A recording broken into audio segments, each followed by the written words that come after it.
En esta ocasión nosotros vamos a empezar a abordar, siguiendo los comentarios que hace Thomas Keating acerca de los pasos, ¿no?, para entender la dinámica de la recuperación, ¿no?, el hecho de superar la adicción en general que ya explicamos.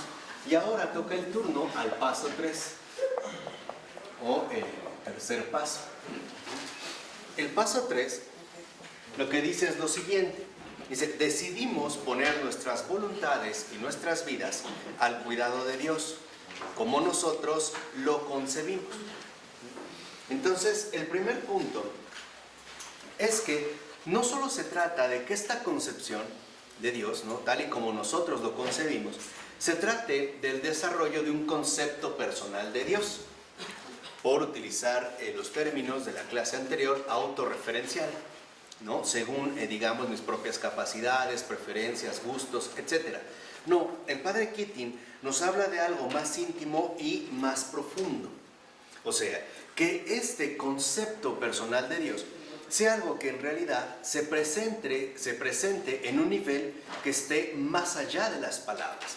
Vamos a decirlo así, que no solo sea una elaboración meramente intelectual o una idea que vayamos nosotros elaborando, sino que nos remita de manera muy concreta a la experiencia de Dios. O sea, llevarlo, por así decirlo, al ámbito vivencial, ¿vale? Entonces, la concepción de Dios es la vivencia de Dios, no solo una cierta idea que podamos nosotros mismos crear o formar. ¿Por qué? Porque debemos entender que cada uno de nosotros ya posee un determinado contexto de vida. Y este contexto, en efecto, tiene serias repercusiones sobre nuestra manera de pensar, en especial nuestra manera de concebir a Dios o al poder superior. Por ejemplo, nos dice Thomas Keating: las personas que han recibido una formación estricta o una instrucción religiosa de carácter fundamentalista suelen tener ideas de Dios que son negativas, o bien que llevan una carga emocional de miedo o desconfianza. Entonces, es vital que nosotros, de entrada, no nos quedemos con la concepción de Dios que hasta el momento de la recuperación hemos adquirido, ¿vale? O sea, que entendamos que aquello que seremos capaces de pensar acerca de Dios, o la manera en la que podremos concebir a Dios, no necesariamente corresponde con todo, digamos, nuestro contexto previo a partir del cual hemos generado estas ideas. Porque si no, muchos pueden llegar a pensar que la única manera, por ejemplo, para alcanzar la sanación es renunciando por completo a la religión.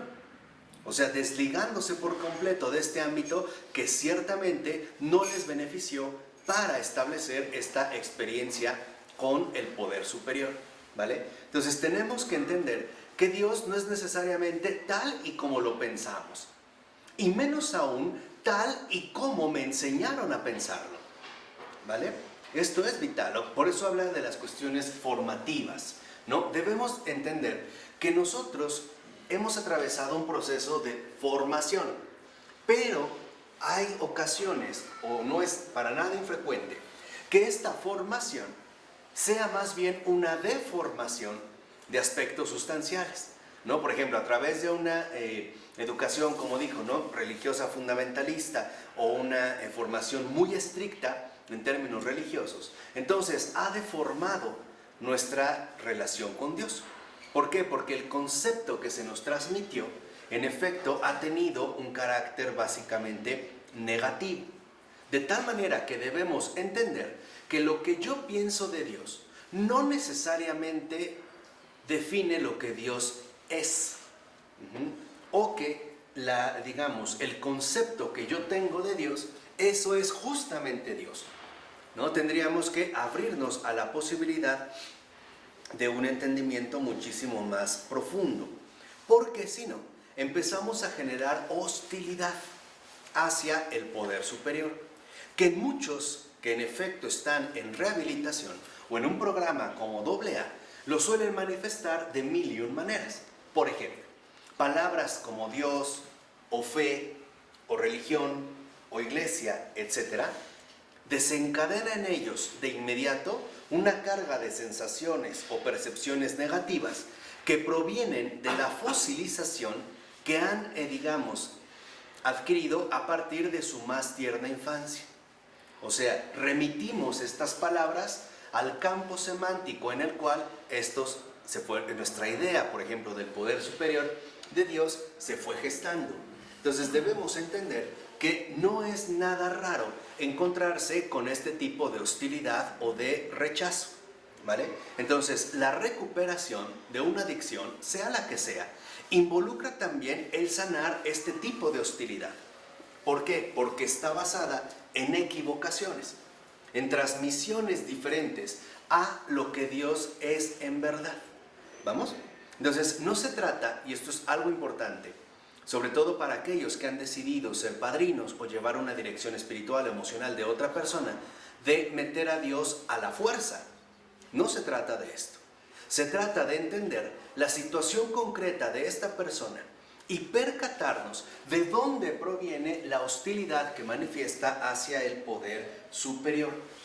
Porque esta hostilidad, en efecto, no son más que obstáculos que hay que superar si es que queremos realmente conocer a Dios o al poder superior. ¿De acuerdo? Muchas de estas hostilidades provienen, como dijimos, de una carga adquirida, incluso desde nuestra más tierna infancia. ¿Cómo se supera esta hostilidad? ¿A través de discursos? No. ¿A través de doctrinas? Tampoco. A través de una dinámica vivencial que, por ejemplo, la oración centrante sí nos puede ofrecer. El hecho de guardar silencio, de concentrarnos en la palabra sagrada, de quedarnos así durante un momento, lo que hace es permitir que en efecto Dios se presente a sí mismo, sin la interferencia de nuestros propios prejuicios, ¿vale? Cuando nosotros hablamos de prejuicios, estamos hablando de valoraciones anticipadas, o vamos a decirlo así, apreciaciones inadecuadas. ¿Por qué? Porque si para mí el Dios que me enseñaron es el Dios que aprendí a través de un entorno finalmente equivocado, pues obviamente esto se va a convertir en una barrera que no facilita mi conocimiento de Dios tal y como Él se quiere precisamente presentar. ¿De acuerdo? Entonces, uno de los aspectos fundamentales es ayudar a las personas en recuperación a que detecten las fuentes de hostilidad que están bien arraigadas en su propia constitución humana. Pueden ser fuentes de hostilidad intelectuales o pueden ser fuentes de hostilidad emocionales, según el tipo de vivencia que hayamos tenido.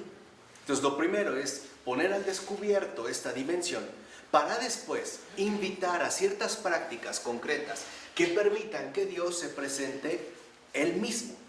Por ejemplo, a través de la oración constante, ¿no? A través de la oración centrante o de la oración contemplativa o de algunas otras prácticas que en efecto tengan como propósito principal, en primer término, acallar el pensamiento.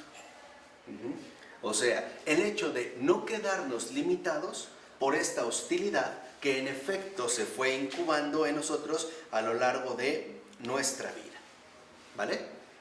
Porque nosotros tendemos a distorsionar las cosas debido al tipo de vida que hemos llevado. Entonces, por ejemplo, algunos pueden pensar que Dios es malo. ¿Por qué? Por el tipo de vida que han tenido, ¿no? O en este sentido, que es más bien alguien ajeno a Él o que incluso alguien que le atemoriza, porque esa es la idea que se fue generando a partir de su contexto concreto. ¿Vale? ¿Vamos bien? Entonces, en el tercer paso, lo primero que en efecto se pone al descubierto es que hay que superar la hostilidad, ¿no? Implica el paso 3, superar toda hostilidad. Especialmente la hostilidad intelectual.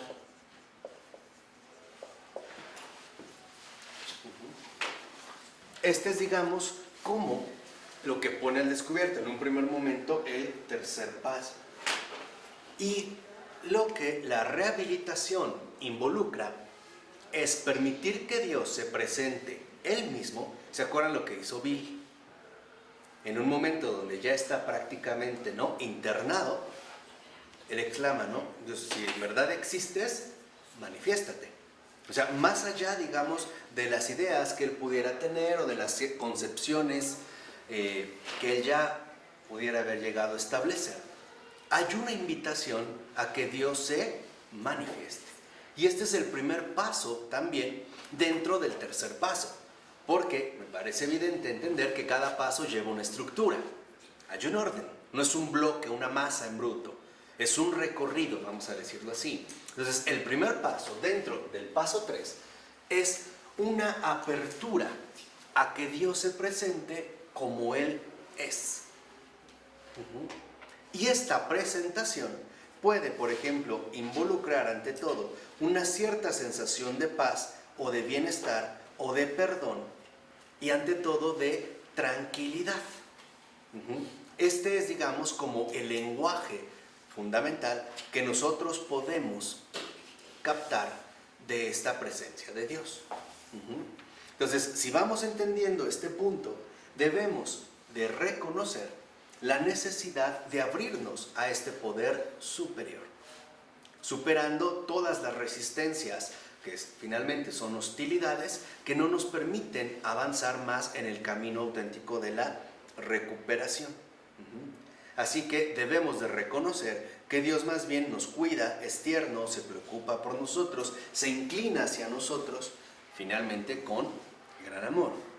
¿Qué es lo que Dios quiere de cada uno de nosotros? Que estemos bien, en el sentido amplio de la palabra. O sea, lo que Dios quiere realmente es que experimentemos una sanación profunda de toda nuestra estructura de vida, ¿vale? Un programa de rehabilitación no solo te invita a dejar una adicción, te invita ante todo a desligarte de esta tendencia negativa. No se trata solamente de poder superar una adicción para sustituirla por alguna otra. Esto es incompleto. Yo les decía, ¿no? Es como si se tratara de una pelotita de ping-pong. Salió de una para entrar a otra y luego a otra. No. Se trata de que esta tendencia negativa, esta tendencia autodestructiva, realmente sea erradicada de nuestra vida, de tal forma que podamos vivir en paz, o en ponerlo en términos muy concretos, de tal manera que podamos vivir como Dios quiere y no en esta forma tan autodestructiva. Por eso también dice el padre Keating que en cualquier caso los 12 pasos son un camino de rehabilitación. ¿Por qué? Porque tienen una estructura eficaz, bien planeada y ante todo experiencial, para permitir que Dios se presente Él mismo de manera gradual. Esta manera gradual puede ser más lenta o más rápida según los factores temperamentales de cada uno o bien la historia pasada con la cual uno llega, ¿vale? Entonces es fundamental que si nosotros ingresamos a un programa de recuperación, si queremos salir de una adicción, no solo nos limitemos a querer, por ejemplo, dejar esta adicción en particular.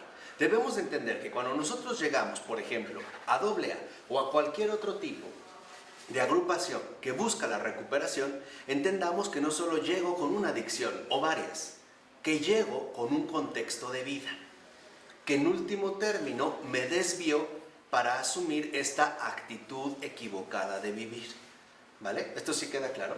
Entonces, en el caso de un programa de recuperación, no solo se trata de dejar de beber, por ejemplo, o dejar de drogarme, o de comer compulsivamente, o de comprar con desenfreno.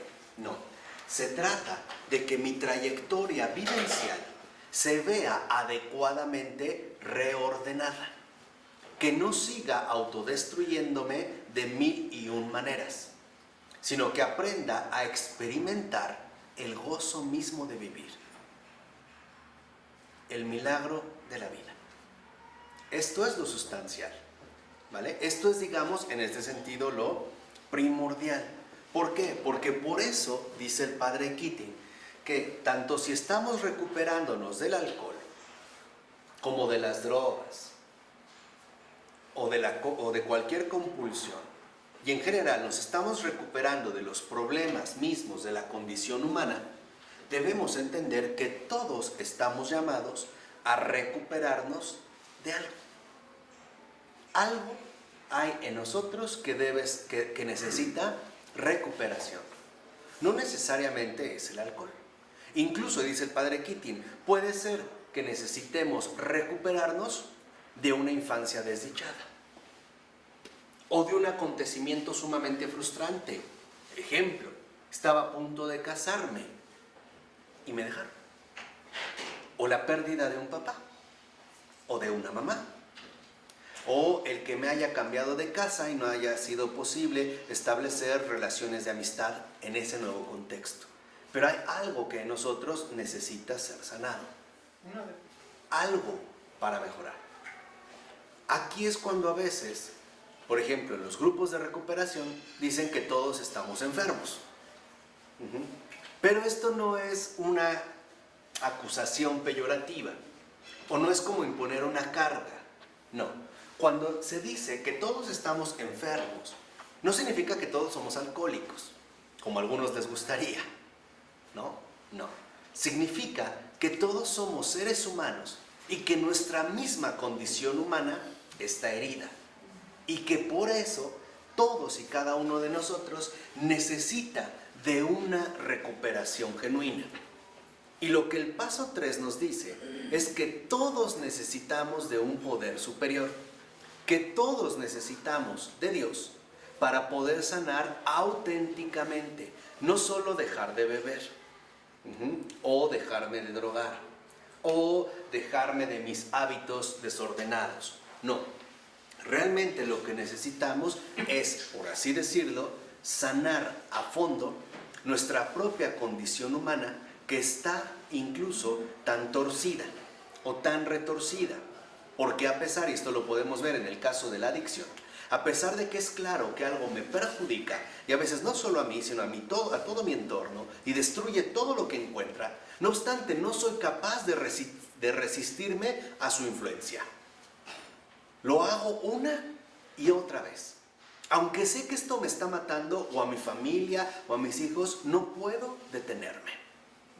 Ahí ya vemos, por ejemplo, uno de los rasgos fundamentales de la cual todos necesitamos sanar, y es la cuestión de la debilidad humana. Y la podemos experimentar a veces en grandes ámbitos. No quería hacerlo, y no obstante al final lo hice, a pesar de que no quería de verdad. No era mi intención engañar a mi esposo, no sé qué pasó, fueron los martinis, o las luces, o atravesábamos problemas, pero lo hice. Y luego aquí vienen enormes cargas de culpabilidad, de frustración, que intensifican la ansiedad y que por lo tanto reduplican la fuerza de la misma adicción, ¿no? El evitar, digamos, este dolor que la adicción produce, y al reconocer la falla cometida, pues entonces ahora la adicción se incrementa. No, justamente la veo como una vía alternativa de salida. Por eso dice también el padre Keating, por muy maravillosos que hayan sido nuestros padres, nuestra familia, la escuela a la que fuimos, siempre hay un problema, porque el niño desarrolla su propia percepción. Por ejemplo, el niño puede ser que haya percibido que es abandonado, aunque no fuera así, pero la percepción del niño se desarrolla por su enorme exigencia de gratificación.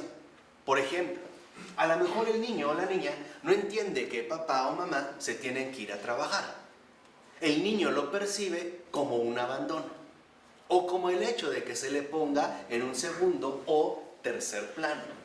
Aunque objetivamente no es así, el niño de esa manera lo ha percibido. O puede sentir que no se le está dedicando el suficiente tiempo, la suficiente atención, o que no es amado de la manera que él espera, o simple y sencillamente que sus padres no cumplen las expectativas que él ha impuesto. ¿Sí me explico?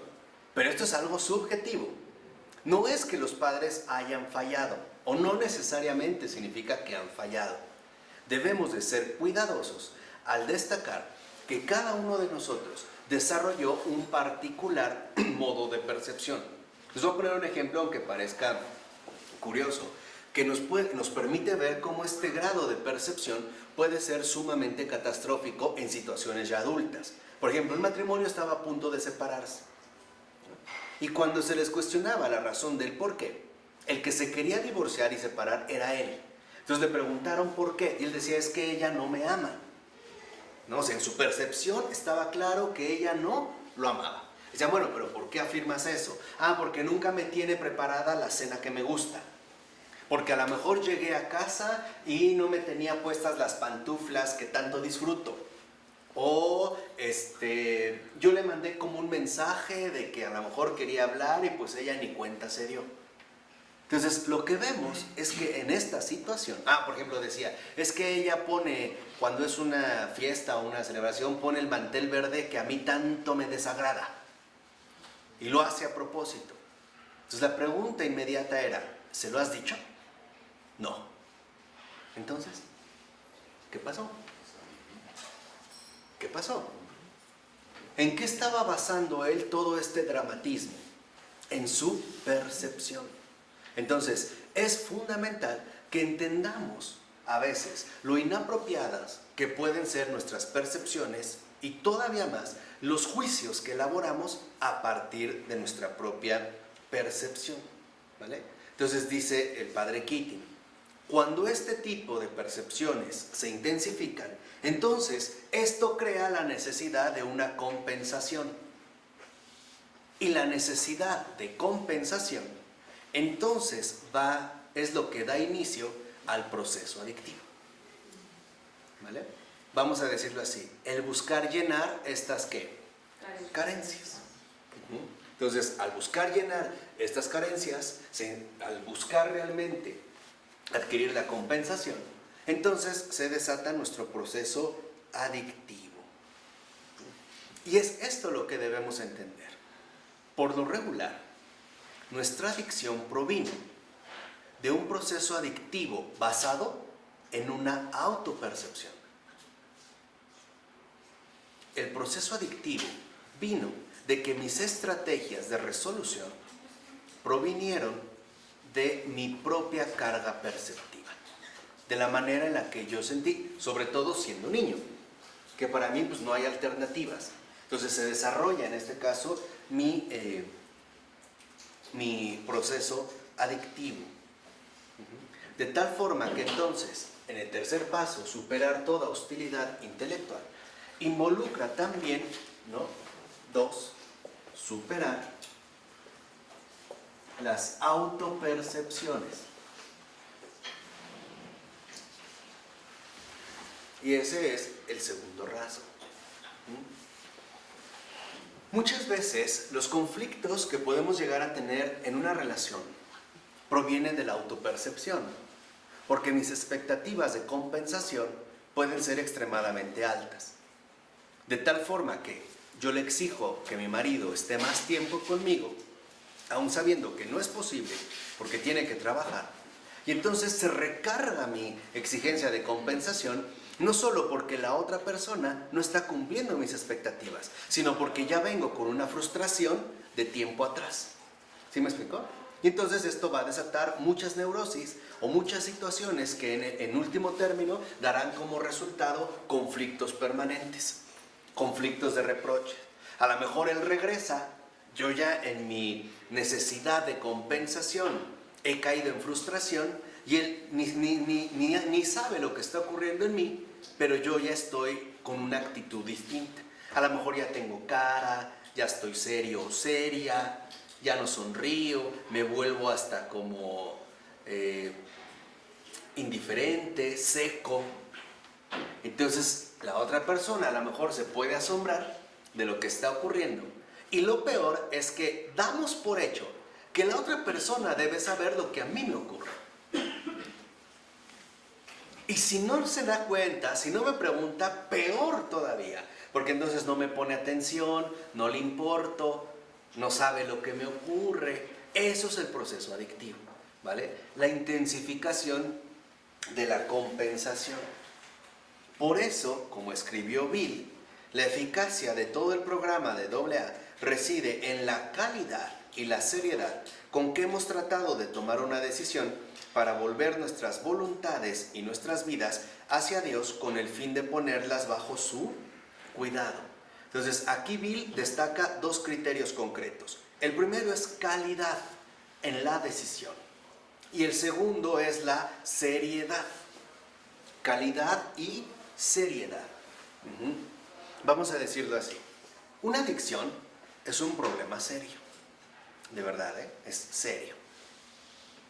Y para poder sanarlo, se requiere una decisión igualmente seria.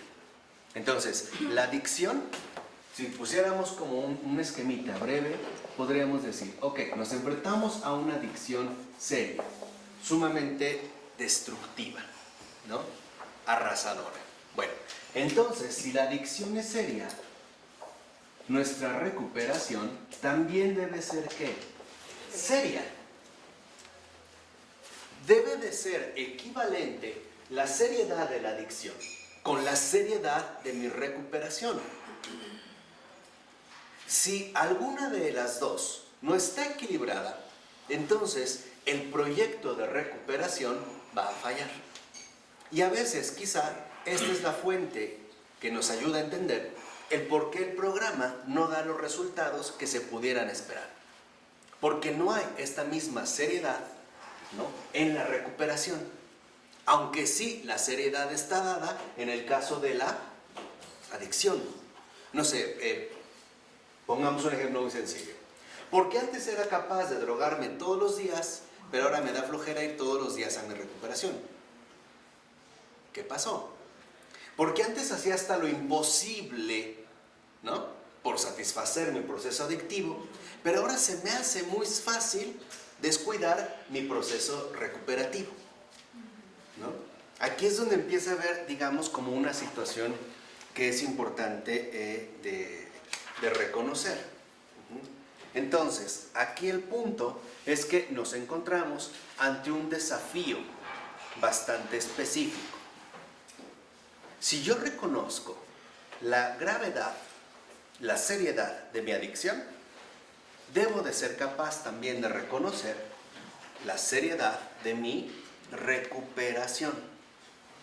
¿Y qué es lo que le da una total seriedad a mi programa de recuperación? El hecho de tener el valor de poner nuestras vidas completamente en manos de Dios. Esa es la seriedad. Lo vamos a tratar de exponer en términos muy simples. La recuperación seria, vamos, el verdadero deseo de recuperación apunta a reconocer al poder superior, a Dios.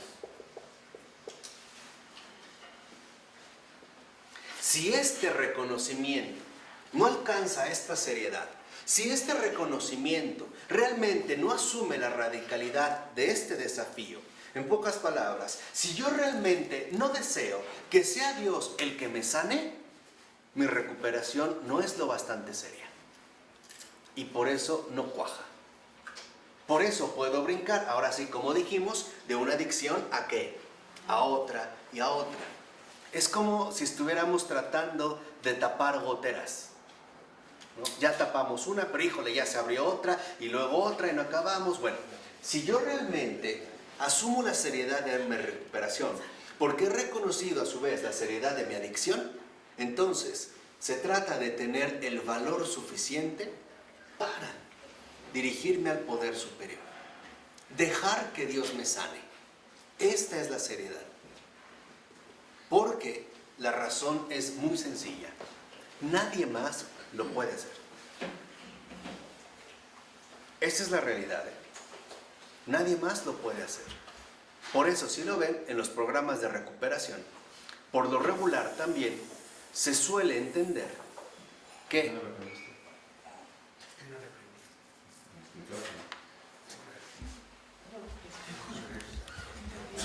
No repites la nota, humillarte un poquito, pero navegaste.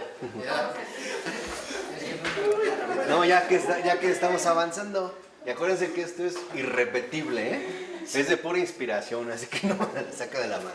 Bueno, pero entonces para no desviarnos, una persona adicta solo puede ser sanada por Dios. Ningún otro factor humano lo puede sanar. Mientras no se dé este paso, el tercero, ¿no? A poner nuestras manos en un poder superior, el problema va a continuar. Puede irse disminuyendo, bajando intensidad, pero no podemos hablar de recuperación. Sé que suena muy drástico, ¿no? Porque quisiéramos ver como otras situaciones, pero es que la verdad la adicción es algo drástico. La adicción es muerte. Es muerte, es hiperdestructiva. Y entendamos que precisamente cuando estamos ya sometidos bajo el poder de una adicción, es un poder que supera la capacidad humana. Al grado de que en estas situaciones adictivas hemos intentado mil y un cosas para no caer y hemos caído una y otra vez. Y así vemos como, por ejemplo, puede haber personas que dicen llevar un programa, pero están cayendo una y otra y otra y otra. ¿Por qué? Porque la seriedad de su recuperación no es proporcional con la seriedad de su adicción. Entonces, entendamos, ¿no? Y hay que decirlo claramente, que cuando uno experimenta la necesidad de ayuda, es porque uno ya ha sentido, por decirlo así, los dientes fríos de la muerte. Uno sabe que ahí hay algo de por medio que me va a devorar y que eso es lo que quiere.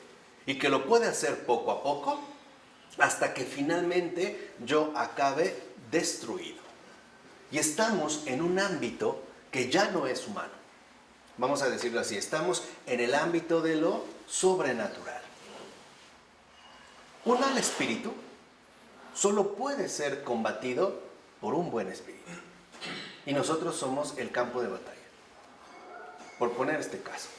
Entonces, si no se le da la seriedad a la recuperación, entonces precisamente no podemos superar la seriedad de la adicción, o como a algunos les gusta llamar, la enfermedad. Y por ello es importante reconocer que esto no es algo que se plantea únicamente a los miembros de AA. Esta es una cuestión central para todo ser humano que quiera alcanzar la verdadera salud humana. Y esto es lo fundamental. Lo opuesto a la adicción, la recuperación seria, es la salud, no el estar en forma. Que hoy también ahí nos estamos tropezando. Hablar de salud significa hablar de un estado integralmente aceptable dentro del ser humano. Hoy hay mucha gente que no piensa en la salud y que solo se concentra en la posibilidad de estar en forma, aunque este estar en forma atente o afecte su propia ¿qué? Salud. Pensemos en trastornos como la anorexia o la bulimia o algunas otras, ¿vale? O aquellos que piensan que por tener un cuerpo muy en forma, muy musculoso, ya han alcanzado un estado óptimo. Aunque el hecho de consumir esteroides o algún otro tipo de sustancias químicas, en último término, atente contra su ¿qué? Salud. Entonces, ¿qué es lo que quiere el poder superior? ¿Qué es lo que quiere Dios de cada uno de nosotros? Que seamos saludables, que tengamos una auténtica salud en todos los ámbitos: emocional, psicológica, afectiva, corporal, etc. Eso es lo que nos quiere brindar. ¿Sí me explico? Y esto es uno de los puntos neurálgicos hacia los cuales la adicción se dirige. Porque la adicción lo que rompe o lo que busca destruir es nuestra ¿qué? Salud, en todos los sentidos. Psicológico, emocional, lo dijimos, a través, por ejemplo, de los remordimientos o las hiperculpabilizaciones, ¿no? Se destruye nuestra salud emocional o nuestra salud psicológica. Aquí se trata de entender la necesidad de cada uno de nosotros para cambiar nuestras actitudes. Ese es digamos, como la tarea del paso 3. hay que reconocer que el paso 3 involucra cambiar nuestras actitudes, sobre todo hacia Dios. Y que para eso necesitamos ayuda. Este es el acompañamiento.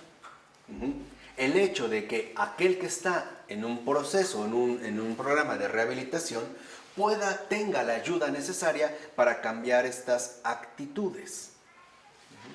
Dice, por ejemplo, hay quienes llegan con la idea de que Dios es un castigador. Y a lo mejor provino esta idea de que algunos padres o profesores usan a Dios como una especie de sanción o como el arma preferida para que los niños se porten bien. No, si no te sientas, Diosito te va a castigar, ¿eh? Si no te acabas la sopa, no, Diosito se va a enojar. Entonces lo utilizamos como pretexto para imponer la ley y el orden. O sea, ahora Dios se ha vuelto un recurso para que nuestros códigos éticos funcionen. No es como nuestra garantía amenazante de que si no cumplimos con los códigos establecidos, entonces seremos castigados. Ya que no nos atrevemos ni siquiera a hacerlo nosotros de manera directa, porque nos veríamos muy injustos, pues entonces mejor se lo cargamos a Dios. No que quede mal Él, no nosotros. Yo soy tu papá, yo soy bueno, Dios es malo. Él es el que te castiga, no yo. Yo nada más te digo, ¿no? Yo nada más te aviso.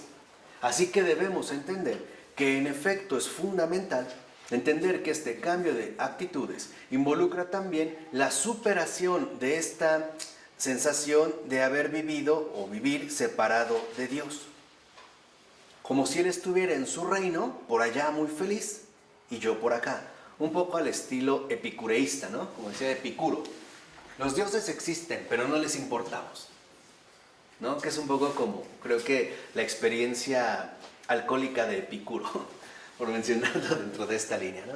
Epicuro decía, sí, los dioses existen, pero están allá, en su mundo, ¿no? En su fiesta. No se preocupan por nosotros. Bueno, pues entonces nosotros tampoco nos preocupamos por ellos, ¿no? En esta sensación, digamos, de abandono. Entonces, aquí tenemos que entender cuál es la concepción equivocada de la cual partimos.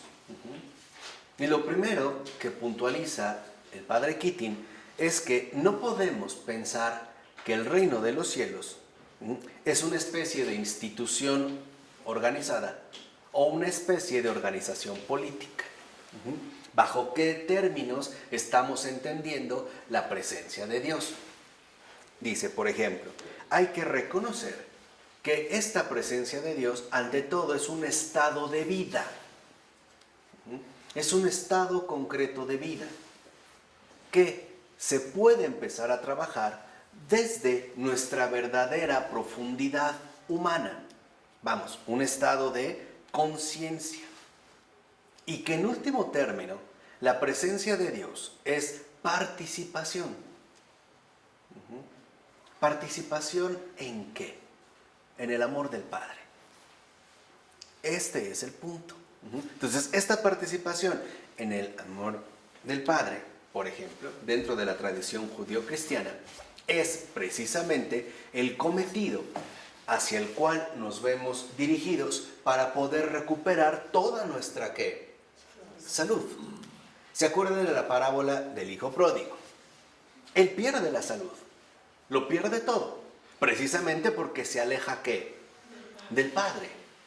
Entonces, cuando él regresa, toma en serio su recuperación. Sabe que, en pocas palabras, ¿quién lo puede rescatar?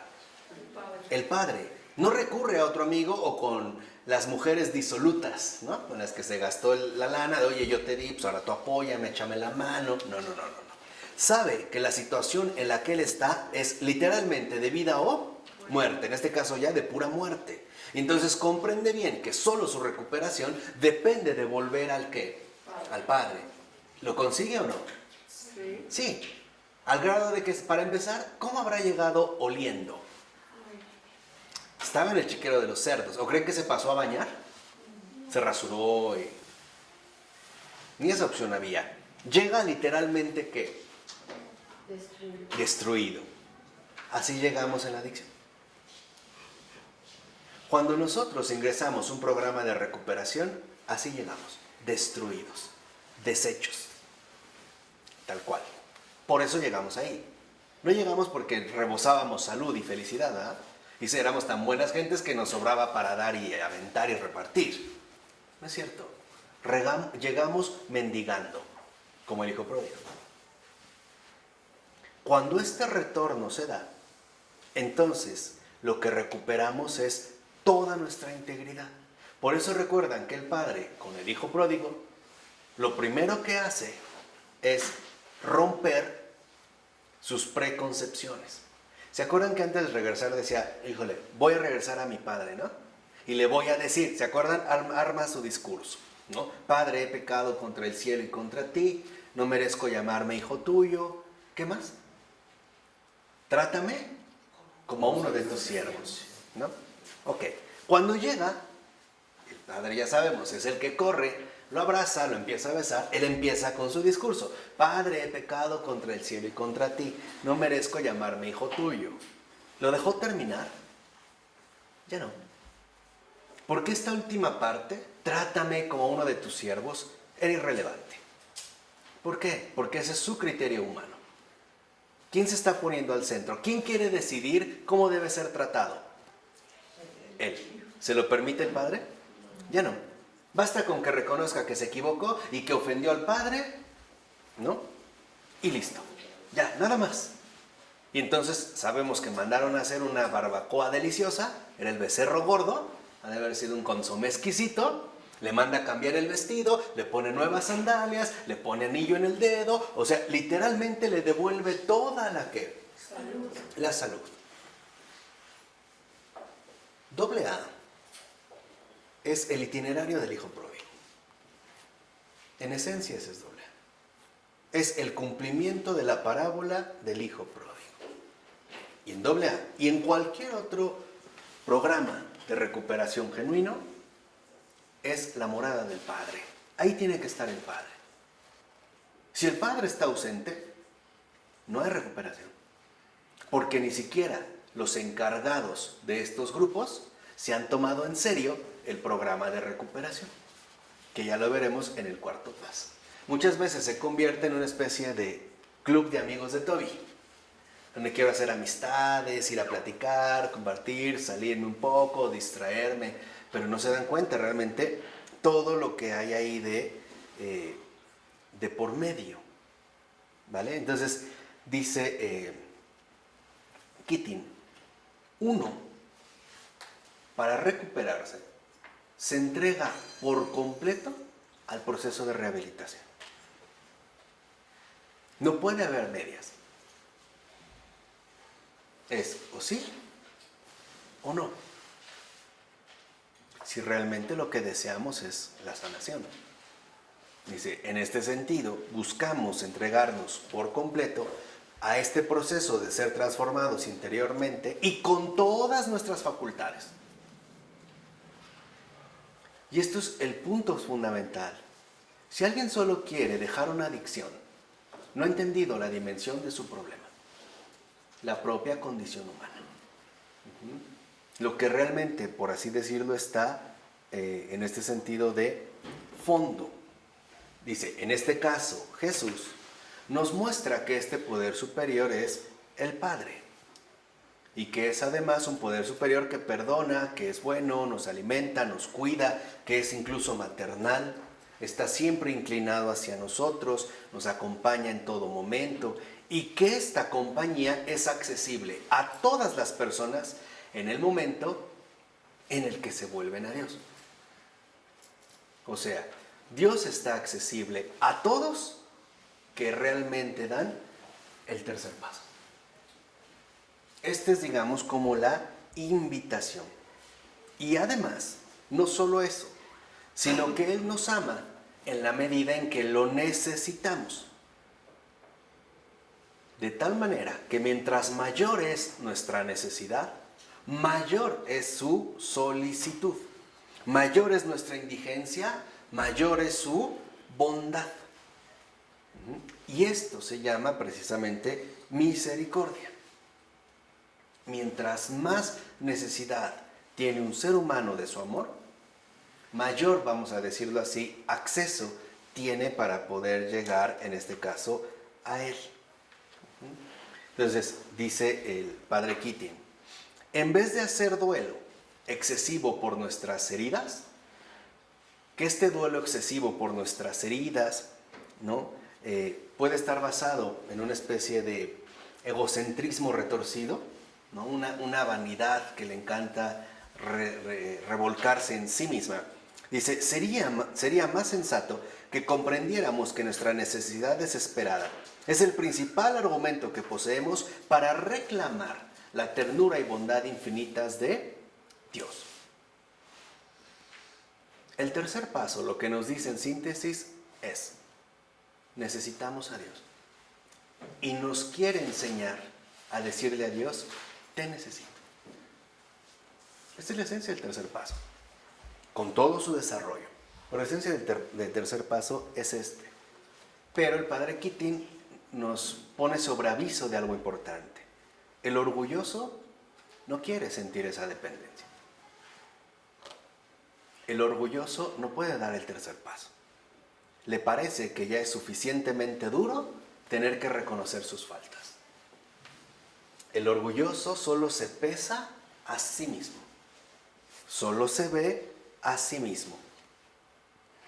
Y, para terminar, es necesario reconocer que hará falta un cierto tiempo y un padrino serio para llegar a ser totalmente dependiente de la presencia y de la bondad de Dios.